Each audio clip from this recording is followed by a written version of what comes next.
अधिक महिन्यात शुभ कार्य का करत नाहीत? जर पुरुषोत्तम मास इतका पवित्र आहे तर मग या महिन्यात विवाह, गृहप्रवेश किंवा नवीन कामांची सुरुवात का टाळली जाते? हा महिना अशुभ आहे का, की यामागे काही खोल आध्यात्मिक रहस्य दडलं आहे? आजही अनेक लोक म्हणतात अधिक महिना आहे, काही शुभ करू नका.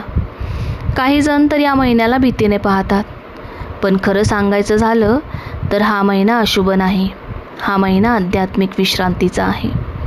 प्राचीन काळात ऋषींनी जीवन 2 भागात विभागलं होतं, प्रपंच आणि परमार्थ. संपूर्ण वर्षभर माणूस संसारात व्यस्त असतो. पैसा, घर, काम, नाती, उत्सव.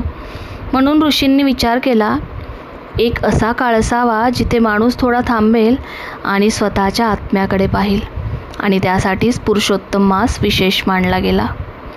विवाह, गृहप्रवेश, नवीन व्यवसाय ही सर्व कार्य प्रपंचाशी संबंधित आहेत. पण पुरुषोत्तम मासात मन ईश्वराकडे वळवायचं असतं. म्हणून या काळात लोक जप करतात, गीता वाचतात, व्रत करतात, दान करतात. हे नियम भीतीसाठी नव्हते, तर मन शांत करण्यासाठी होते.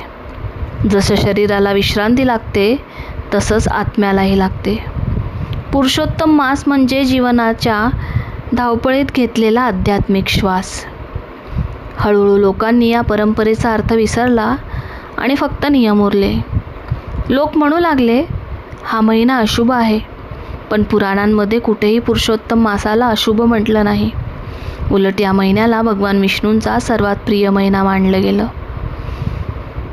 एकदा एका भक्ताने भगवानांना विचारलं, प्रभू, जर हा महिना तुमचा प्रिय आहे तर लोक आनंदाचे कार्यक्रम का टाळतात? भगवान हसले आणि म्हणाले, कारण हा महिना बाहेरच्या उत्सवासाठी नाही, तर अंतर्मन उजळण्यासाठी आहे. आज आपण सतत धावत असतो. फोन, काम, ताण, स्पर्धा, पण स्वतःसाठी वेळ नसतो. पुरुषोत्तम मास आपल्याला सांगतो, थोडा वेळ शांत बसा, स्वतःला ऐका आणि देवाशी पुन्हा जोडा.